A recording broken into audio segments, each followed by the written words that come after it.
Nah, apa bedanya antara pola pikir yang tetap dengan pola pikir bertumbuh? Pada intinya itu kalau yang bertumbuh itu tidak takut untuk gagal jika ada tantangan itu dicoba, bukan langsung menyerah atau tidak bisa seperti itu.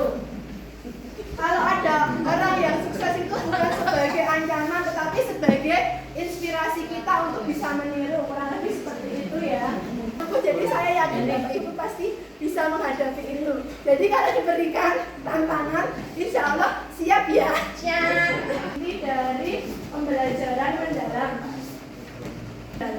Pembelajaran mendalam merupakan pendekatan yang memuliakan dengan menekankan pada penciptaan suasana belajar dan proses pembelajaran berkesadaran bermakna mengembirakan melalui olah pikir, olah hati, olah rasa, olah raga secara holistik dan terpadu. Nah, di sini siapa yang perlu dimuliakan kalau menurut Bapak Ibu saya? Nah, dalam kegiatannya diharapkan itu kita bisa mengolah dari keempat ini, dari pikirannya, hatinya, rasanya, raganya, sehingga nanti akan dicapai yaitu 8 dimensi profil pelajar Pancasila. Pancasila profil yang pertama. Yang pertama keimanan dan ketakwaan terhadap Tuhan. Yang kedua kewargaan, kreativitas, penalaran kritis, kolaborasi, kemandirian, kesehatan dan komunikasi. Yang kemarin yang belum mendalam dengan yang sekarang mendalam. Kalau kemarin kan 6 dimensi, sekarang ditambah 2. Jadi yang membedakan ini juga membedakan. Bedanya dengan yang kemarin. Ditambahi biar lebih lengkap. Jadi melengkapi ya kurikulum yang kemarin itu dirasa kurang lengkap, makanya dilengkapi dengan pendekatan di bulan ini. Karena kurikulumnya tetap sama yang disempurnakan hanya pendekatannya. Bermakna dan mengembirakan. Berkesadaran itu kenyamanan dari peserta didik atau murid belajar dipengaruhi oleh fokus konsentrasinya, bermanfaat dalam konteks baru, berhubungan dengan disiplin ilmu lain dan mendukung pembelajaran seumur hidup. Yang ketiga yaitu menggembirakan lingkungan pembelajaran yang efektif, mencakup aktivitas yang komunikasi dan merefleksi. Tahap memahami pengetahuan untuk memahami konsep diri dari berbagai sumber. Pengetahuan ini mencakup pengetahuan esensial, aplikatif, serta nilai karakter.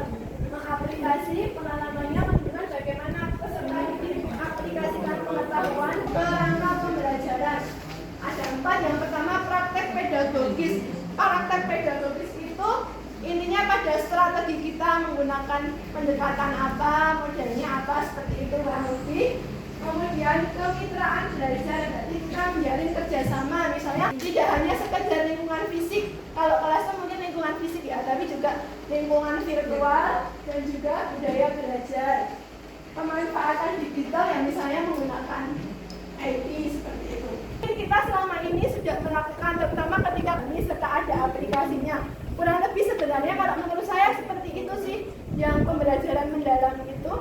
Tetapi mungkin kendalanya kalau bagi saya pribadi ya, kalau untuk kita melaksanakan pembelajaran mendalam itu, kalau dengan CP-CP sekarang yang dari dinas itu dengan waktu yang terbatas itu bagi saya pribadi itu mungkin terlalu banyak.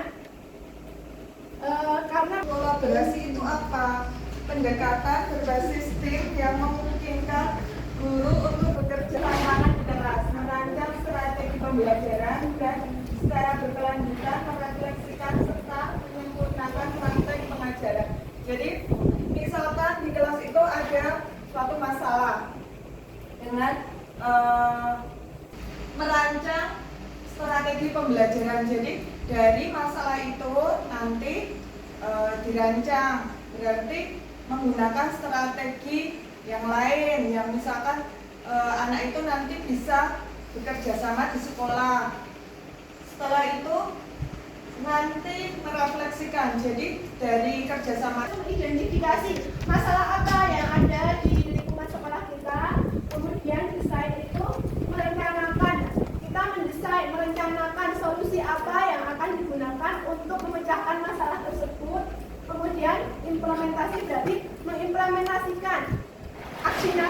wujud nyata menghadapi tantangan pembelajaran yang cukup kompleks pada materi IPA tentang banjir.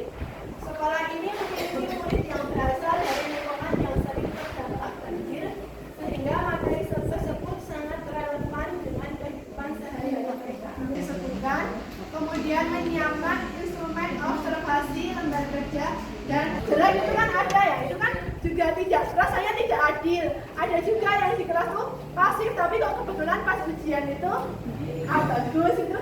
Jadi kalau yang kemarin itu kalau PA lebih mengutamakan prosesnya. Ada 4 bagian, yaitu identifikasi, desain pembelajaran, pengalaman belajar, dan asesmen. Identifikasi. Jadi nanti kan di situ kita bisa membuat dengan tingkat kesulitan yang berbeda untuk apa diberikan penguatan oleh guru.